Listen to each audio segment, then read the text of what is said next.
अथ श्री ऋणहर्ता गणेश स्तोत्रम्। सृष्ट्यादौ ब्रह्मणा सम्यक् पूजितः फलसिद्धये सदैव पार्वतीपुत्रः ऋणनाशं करोतु मे। त्रिपुरस्य वधात् पूर्वं शम्भुना सम्यगर्चितः सदैव पार्वतीपुत्रः ऋणनाशं करोतु मे। हिरण्यकश्यपादीनां वधार्थे विष्णुनार्चितः सदैव पार्वतीपुत्रः ऋणनाशं करोतु मे। महिषस्य वधे देव्या गणनाथः प्रपूजितः सदैव पार्वतीपुत्रः ऋणनाशं करोतु मे।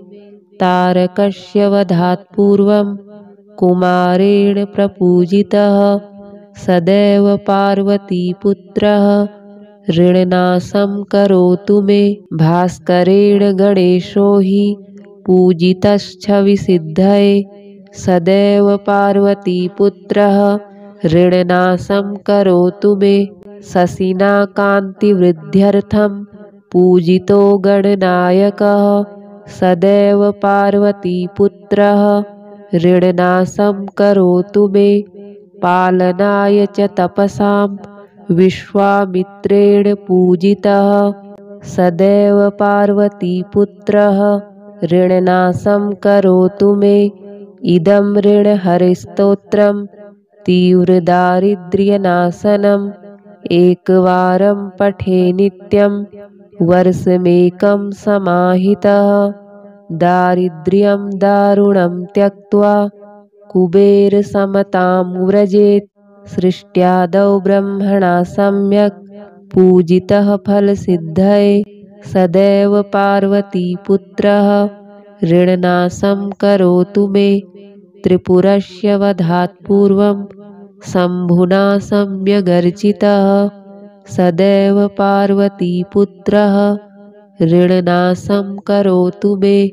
हिरण्यकश्यपादीनां वधार्थे विष्णुनार्चितः सदैव पार्वतीपुत्रः ऋणनाशं करोतु मे। महिषस्य वधे देव्या गणनाथः प्रपूजितः सदैव पार्वतीपुत्रः ऋणनाशं करोतु मे। तारकस्य वधात् पूर्वं कुमारेण प्रपूजितः सदैव पार्वतीपुत्रः ऋणनाशं करोतु मे। भास्करेण गणेशो हि पूजितश्छविसिद्धये सदैव पार्वतीपुत्रः ऋणनाशं करोतु मे। शशिना कान्तिवृद्ध्यर्थं पूजितो गणनायकः सदैव पार्वतीपुत्रः ऋणनाशं करोतु मे।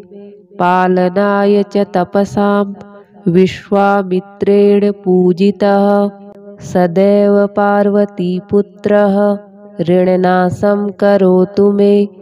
इदं ऋणहरिस्तोत्रं तीव्रदारिद्र्यनाशनम् एकवारं पठे नित्यं वर्षमेकं समाहितः दारिद्र्यं दारुणं त्यक्त्वा कुबेरसमतां व्रजेत्। सृष्ट्यादौ ब्रह्मणा सम्यक् पूजितः फलसिद्धये सदैव पार्वतीपुत्रः ऋणनाशं करोतु मे। त्रिपुरस्य वधात् पूर्वं शम्भुना सम्यगर्चितः सदैव पार्वतीपुत्रः ऋणनाशं करोतु मे। हिरण्यकश्यपादीनां वधार्थे विष्णुनार्चितः सदैव पार्वतीपुत्रः ऋणनाशं करोतु मे। महिषस्य वधे देव्या गणनाथः प्रपूजितः सदैव पार्वतीपुत्रः ऋणनाशं करोतु मे। तारकस्य वधात् पूर्वं कुमारेण प्रपूजितः सदैव पार्वतीपुत्रः ऋणनाशं करोतु मे।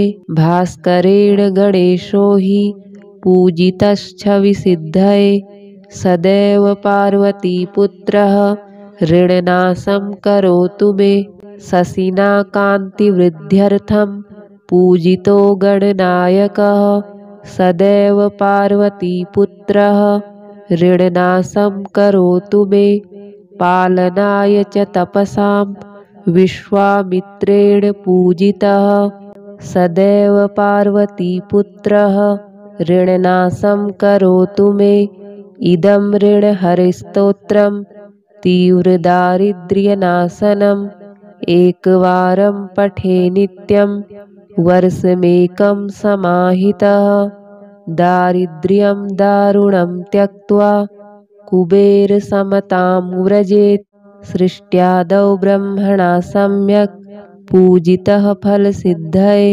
सदैव पार्वतीपुत्रः ऋणनाशं करोतु मे त्रिपुरस्य वधात् पूर्वं शम्भुना सम्यगर्चितः सदैव पार्वतीपुत्रः ऋणनाशं करोतु मे हिरण्यकश्यपादीनां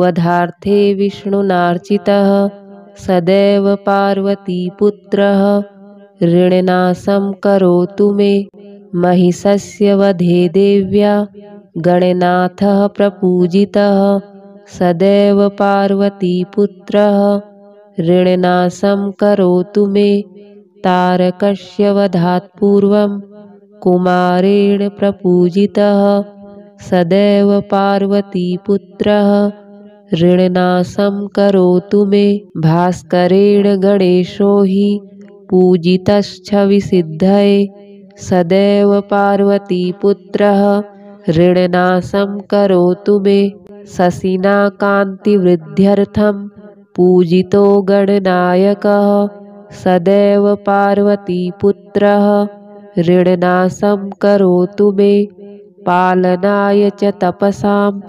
विश्वामित्रेण पूजितः सदैव पार्वतीपुत्रः ऋणनाशं करोतु मे इदं ऋणहरिस्तोत्रं तीव्रदारिद्र्यनाशनम् एकवारं पठे नित्यं वर्षमेकं समाहितः दारिद्र्यं दारुणं त्यक्त्वा कुबेरसमतां व्रजेत् सृष्ट्यादौ ब्रह्मणा सम्यक् पूजितः फलसिद्धये सदैव पार्वतीपुत्रः ऋणनाशं करोतु मे त्रिपुरस्य वधात् पूर्वं शम्भुना सम्यगर्चितः सदैव पार्वतीपुत्रः ऋणनाशं करोतु मे हिरण्यकश्यपादीनां वधार्थे विष्णुनार्चितः सदैव पार्वतीपुत्रः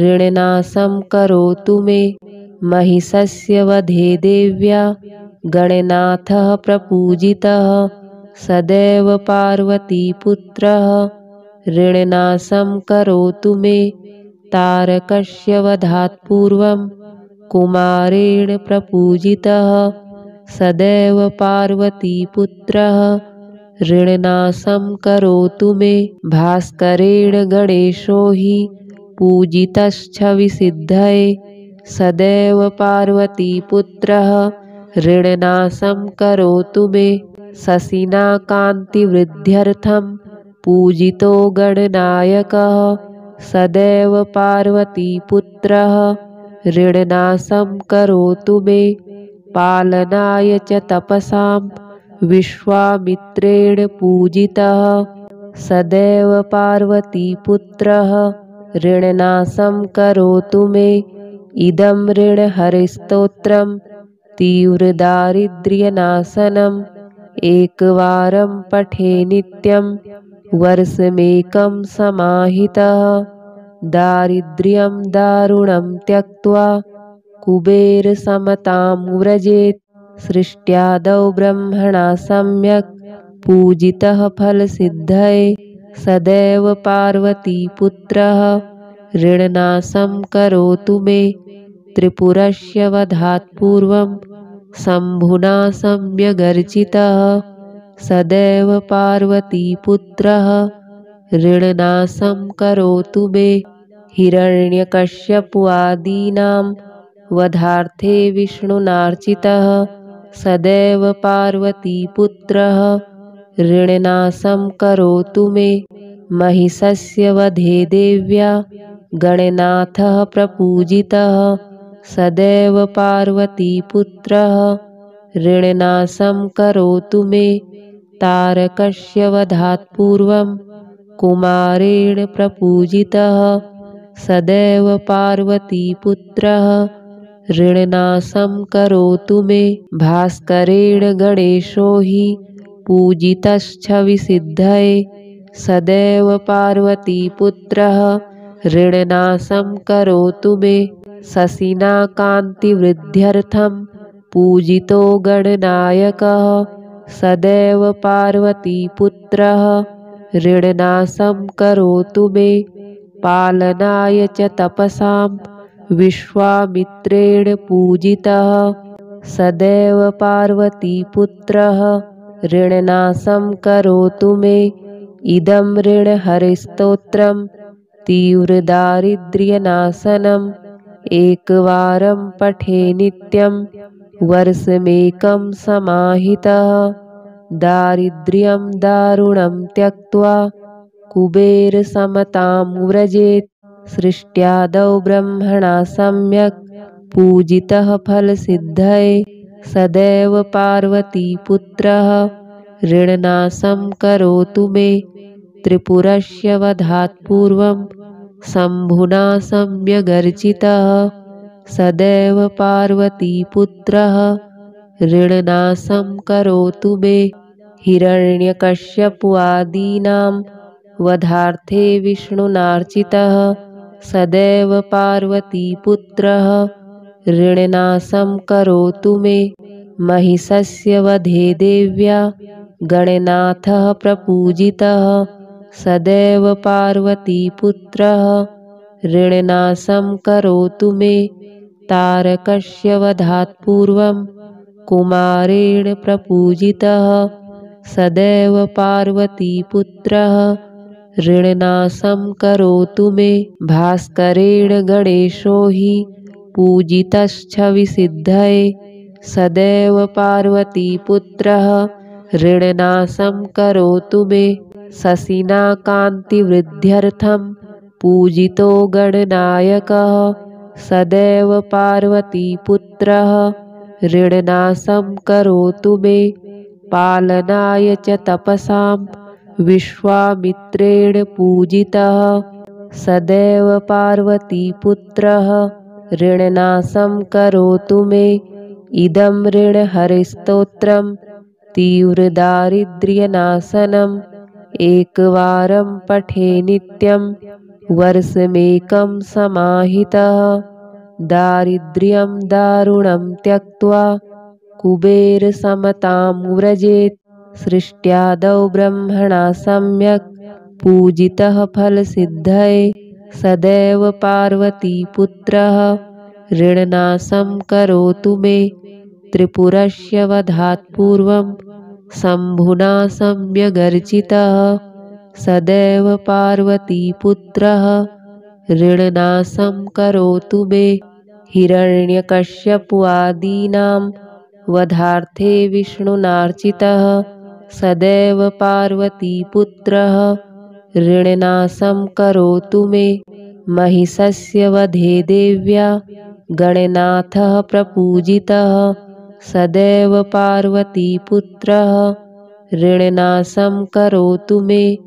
तारकस्य वधात् पूर्वं कुमारेण प्रपूजितः सदैव पार्वतीपुत्रः ऋणनाशं करोतु मे।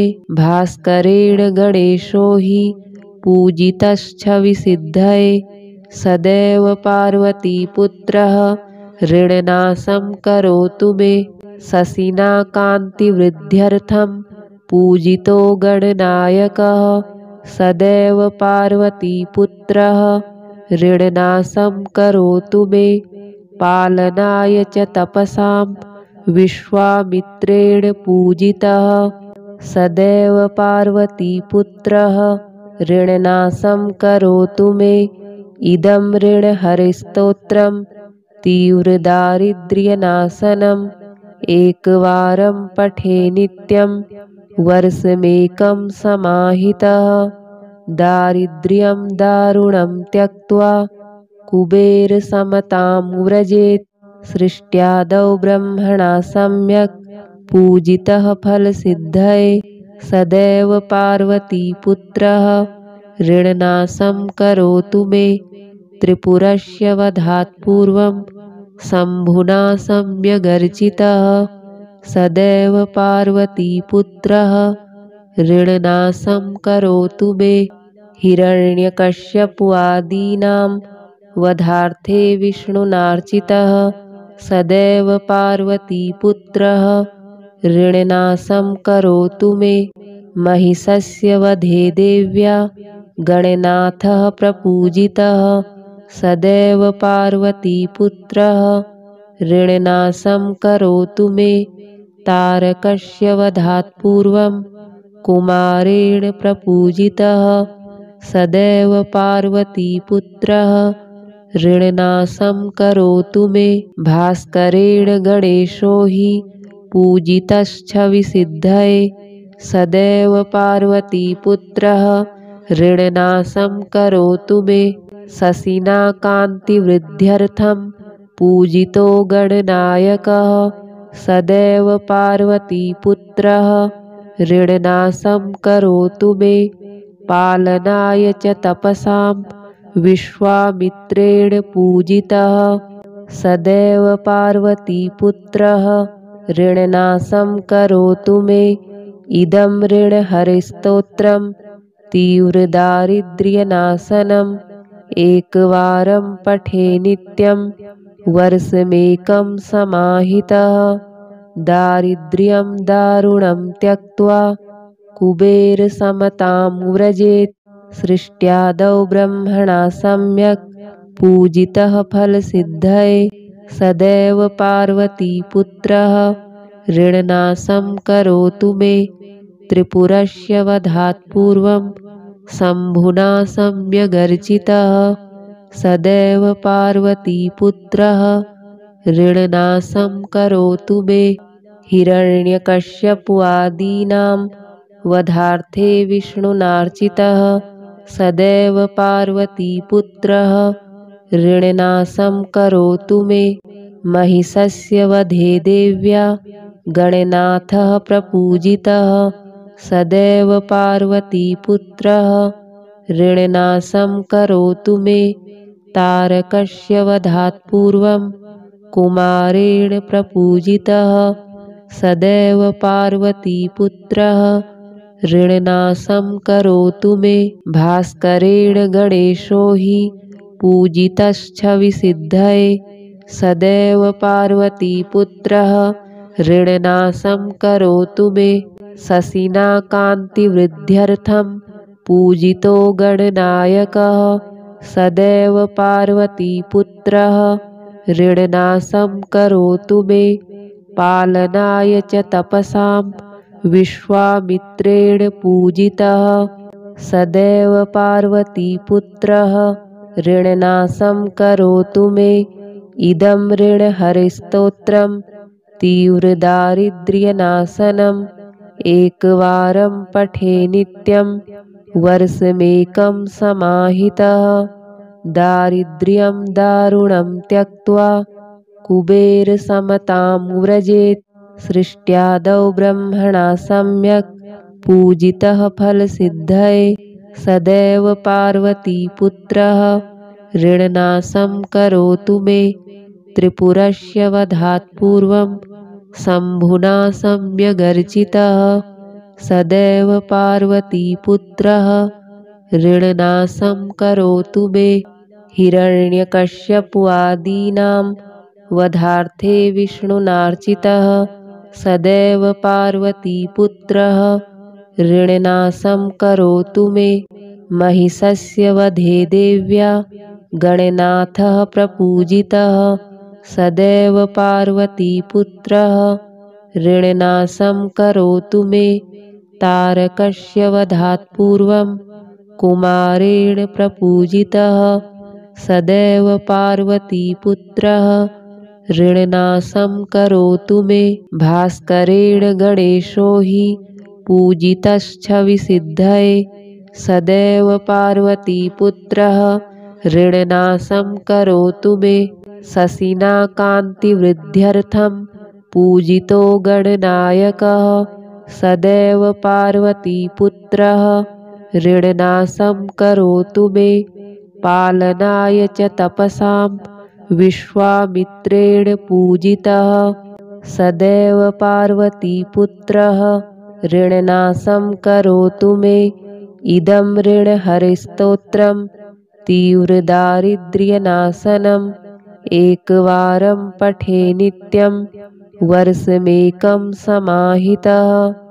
दारिद्र्यं दारुणं त्यक्त्वा कुबेरसमतां व्रजेत्। सृष्ट्यादौ ब्रह्मणा सम्यक् पूजितः फलसिद्धये सदैव पार्वतीपुत्रः ऋणनाशं करोतु मे। त्रिपुरस्य वधात् पूर्वं शम्भुना सम्यगर्चितः सदैव पार्वतीपुत्रः ऋणनाशं करोतु मे। हिरण्यकश्यपादीनां वधार्थे विष्णुनार्चितः सदैव पार्वतीपुत्रः ऋणनाशं करोतु मे। महिषस्य वधे देव्या गणनाथः प्रपूजितः सदैव पार्वतीपुत्रः ऋणनाशं करोतु मे। तारकस्य वधात् पूर्वं कुमारेण प्रपूजितः सदैव पार्वतीपुत्रः ऋणनाशं करोतु मे। भास्करेण गणेशो हि पूजितश्छविसिद्धये सदैव पार्वतीपुत्रः ऋणनाशं करोतु मे। शशिना कान्तिवृद्ध्यर्थं पूजितो गणनायकः सदैव पार्वतीपुत्रः ऋणनाशं करोतु मे। पालनाय च तपसां विश्वामित्रेण पूजितः सदैव पार्वतीपुत्रः ऋणनाशं करोतु मे। इदं ऋणहरिस्तोत्रं तीव्रदारिद्र्यनाशनम् एकवारं पठे नित्यं वर्षमेकं समाहितः। दारिद्र्यं दारुणं त्यक्त्वा कुबेरसमतां व्रजेत्।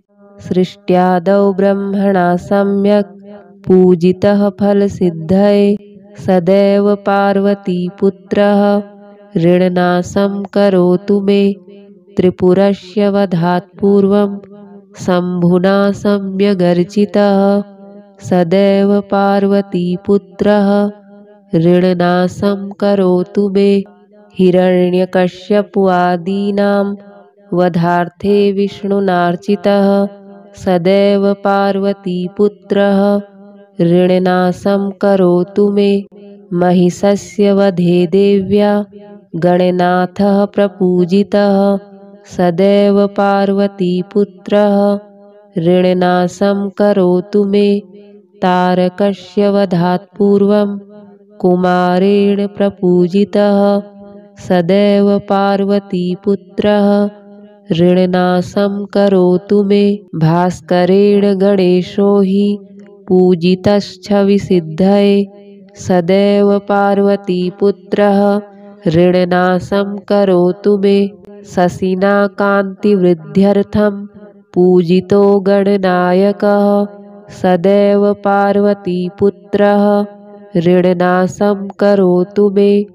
पालनाय च तपसां विश्वामित्रेण पूजितः सदैव पार्वतीपुत्रः ऋणनाशं करोतु मे। इदं ऋणहरिस्तोत्रं तीव्रदारिद्र्यनाशनम् एकवारं पठे नित्यं वर्षमेकं समाहितः। दारिद्र्यं दारुणं त्यक्त्वा कुबेरसमतां व्रजेत्। सृष्ट्यादौ ब्रह्मणा सम्यक् पूजितः फलसिद्धये सदैव पार्वतीपुत्रः ऋणनाशं करोतु मे त्रिपुरस्य वधात् पूर्वं शम्भुना सम्यगर्चितः सदैव पार्वतीपुत्रः ऋणनाशं करोतु मे हिरण्यकश्यपादीनां वधार्थे विष्णुनार्चितः सदैव पार्वतीपुत्रः ऋणनाशं करोतु मे महिषस्य वधे देव्या गणनाथः प्रपूजितः सदैव पार्वतीपुत्रः ऋणनाशं करोतु मे तारकस्य वधात् पूर्वं कुमारेण प्रपूजितः सदैव पार्वतीपुत्रः ऋणनाशं करोतु मे भास्करेण गणेशो हि पूजितश्छविसिद्धये सदैव पार्वतीपुत्रः ऋणनाशं करोतु मे शशिना कान्तिवृद्ध्यर्थं पूजितो गणनायकः सदैव पार्वतीपुत्रः ऋणनाशं करोतु मे पालनाय च तपसां विश्वामित्रेण पूजितः सदैव पार्वतीपुत्रः ऋणनाशं करोतु मे इदं ऋणहरिस्तोत्रं तीव्रदारिद्र्यनाशनम् एकवारं पठे नित्यं वर्षमेकं समाहितः दारिद्र्यं दारुणं त्यक्त्वा कुबेरसमतां व्रजेत् सृष्ट्यादौ ब्रह्मणा सम्यक् पूजितः फलसिद्धये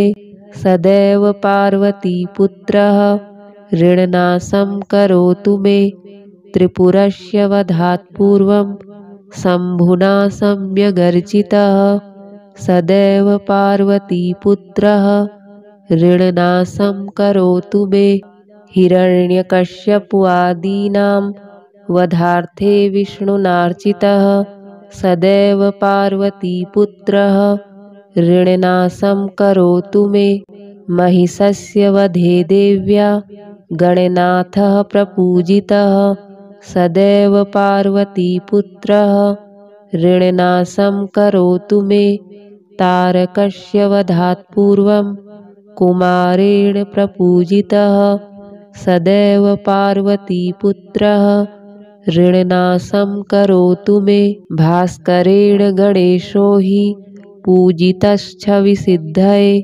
सदैव पार्वतीपुत्रः ऋणनाशं करोतु मे शशिना कान्तिवृद्ध्यर्थं पूजितो गणनायकः सदैव पार्वतीपुत्रः ऋणनाशं करोतु मे पालनाय च तपसां विश्वामित्रेण पूजितः सदैव पार्वतीपुत्रः ऋणनाशं करोतु मे इदं ऋणहरिस्तोत्रं तीव्रदारिद्र्यनाशनम् एकवारं पठे नित्यं वर्षमेकं समाहितः दारिद्र्यं दारुणं त्यक्त्वा कुबेरसमतां व्रजेत् सृष्ट्यादौ ब्रह्मणा सम्यक् पूजितः फलसिद्धये सदैव पार्वतीपुत्रः ऋणनाशं करोतु मे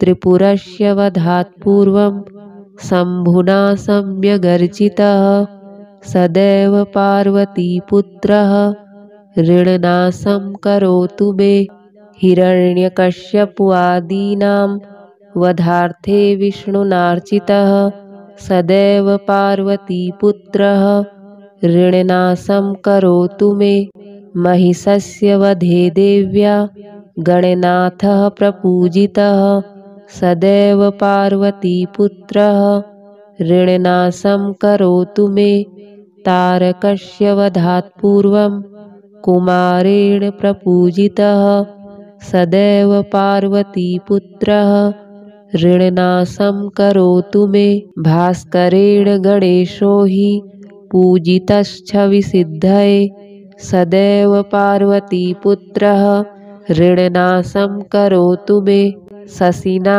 कान्तिवृद्ध्यर्थं पूजितो गणनायकः सदैव पार्वतीपुत्रः ऋणनाशं करोतु मे।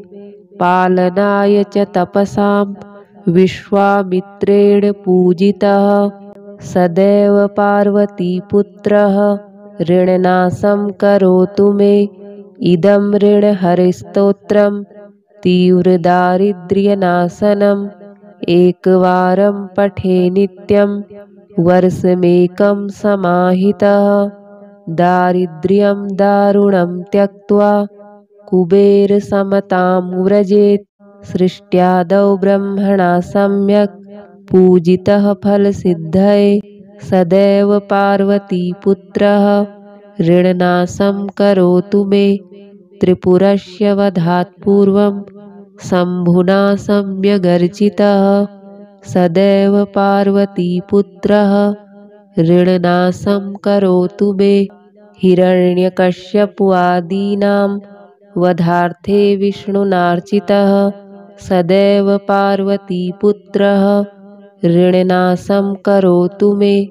महिषस्य वधे देव्या गणनाथः प्रपूजितः सदैव पार्वतीपुत्रः ऋणनाशं करोतु मे। तारकस्य वधात् पूर्वं कुमारेण प्रपूजितः सदैव पार्वतीपुत्रः ऋणनाशं करोतु मे। भास्करेण गणेशो हि पूजितश्छविसिद्धये सदैव पार्वतीपुत्रः ऋणनाशं करोतु मे। शशिना कान्तिवृद्ध्यर्थं पूजितो गणनायकः सदैव पार्वतीपुत्रः ऋणनाशं करोतु मे। पालनाय च तपसां विश्वामित्रेण पूजितः सदैव पार्वतीपुत्रः ऋणनाशं करोतु मे। इदं ऋणहरिस्तोत्रं तीव्रदारिद्र्यनाशनम् एकवारं पठे नित्यं वर्षमेकं समाहितः। दारिद्र्यं दारुणं त्यक्त्वा कुबेरसमतां व्रजेत्। सृष्ट्यादौ ब्रह्मणा सम्यक् पूजितः फलसिद्धये। सदैव पार्वतीपुत्रः ऋणनाशं करोतु मे। त्रिपुरस्य वधात् पूर्वं शम्भुना सम्यगर्चितः सदैव पार्वतीपुत्रः ऋणनाशं करोतु मे। हिरण्यकश्यपादीनां वधार्थे विष्णुनार्चितः सदैव पार्वतीपुत्रः ऋणनाशं करोतु मे। महिषस्य वधे देव्या गणनाथः प्रपूजितः सदैव पार्वतीपुत्रः ऋणनाशं करोतु मे। तारकस्य वधात् पूर्वं कुमारेण प्रपूजितः सदैव पार्वतीपुत्रः ऋणनाशं करोतु मे। भास्करेण गणेशो हि पूजितश्छविसिद्धये सदैव पार्वतीपुत्रः ऋणनाशं करोतु मे। शशिना कान्तिवृद्ध्यर्थं पूजितो गणनायकः सदैव पार्वतीपुत्रः ऋणनाशं करोतु मे। पालनाय च तपसां विश्वामित्रेण पूजितः सदैव पार्वतीपुत्रः ऋणनाशं करोतु मे। इदं ऋणहरिस्तोत्रं तीव्रदारिद्र्यनाशनम् एकवारं पठे नित्यं वर्षमेकं समाहितः। दारिद्र्यं दारुणं त्यक्त्वा कुबेरसमतां व्रजेत्। सृष्ट्यादौ ब्रह्मणा सम्यक् पूजितः फलसिद्धये सदैव पार्वतीपुत्रः ऋणनाशं करोतु मे।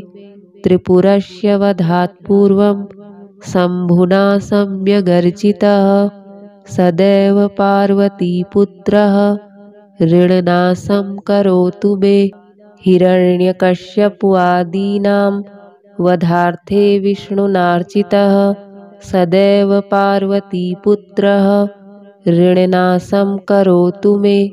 महिषस्य वधे देव्या गणनाथः प्रपूजितः सदैव पार्वतीपुत्रः ऋणनाशं करोतु मे तारकस्य वधात् पूर्वं कुमारेण प्रपूजितः सदैव पार्वतीपुत्रः ऋणनाशं करोतु मे भास्करेण गणेशो हि पूजितश्छविसिद्धये सदैव पार्वतीपुत्रः ऋणनाशं करोतु मे शशिना कान्तिवृद्ध्यर्थं पूजितो गणनायकः सदैव पार्वतीपुत्रः ऋणनाशं करोतु मे पालनाय च तपसां विश्वामित्रेण पूजितः सदैव पार्वतीपुत्रः ऋणनाशं करोतु मे इदं ऋणहरिस्तोत्रं तीव्रदारिद्र्यनाशनम् एकवारं पठे नित्यं वर्षमेकं समाहितः दारिद्र्यं दारुणं त्यक्त्वा कुबेरसमतां व्रजेत् सृष्ट्यादौ ब्रह्मणा सम्यक् पूजितः फलसिद्धये सदैव पार्वतीपुत्रः ऋणनाशं करोतु मे त्रिपुरस्य वधात् पूर्वं शम्भुना सम्यगर्चितः सदैव पार्वतीपुत्रः ऋणनाशं करोतु मे हिरण्यकश्यपादीनां वधार्थे विष्णुनार्चितः सदैव पार्वतीपुत्रः ऋणनाशं करोतु मे महिषस्य वधे देव्या गणनाथः प्रपूजितः सदैव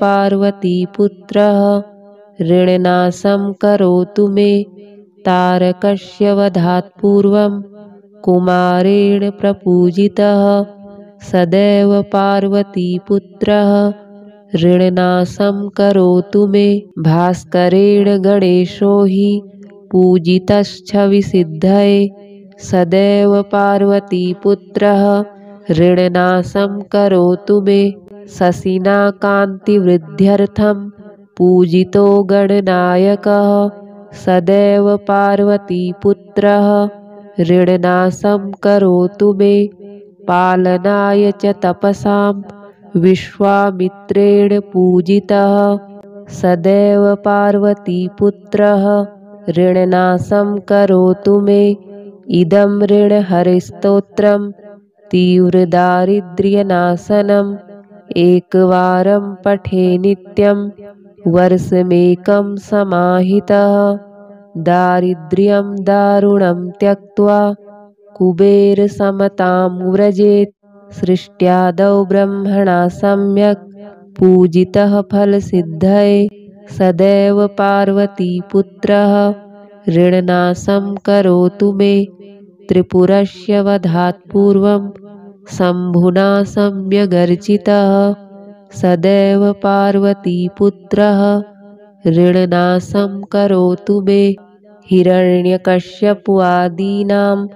वधार्थे विष्णुनार्चितः सदैव पार्वतीपुत्रः ऋणनाशं करोतु मे महिषस्य वधे देव्या गणनाथः प्रपूजितः सदैव पार्वतीपुत्रः ऋणनाशं करोतु मे तारकस्य वधात् पूर्वं कुमारेण प्रपूजितः सदैव पार्वतीपुत्रः ऋणनाशं करोतु मे भास्करेण गणेशो हि पूजितश्छविसिद्धये सदैव पार्वतीपुत्रः ऋणनाशं करोतु मे शशिना कान्तिवृद्ध्यर्थं पूजितो गणनायकः सदैव पार्वतीपुत्रः ऋणनाशं करोतु मे पालनाय च तपसां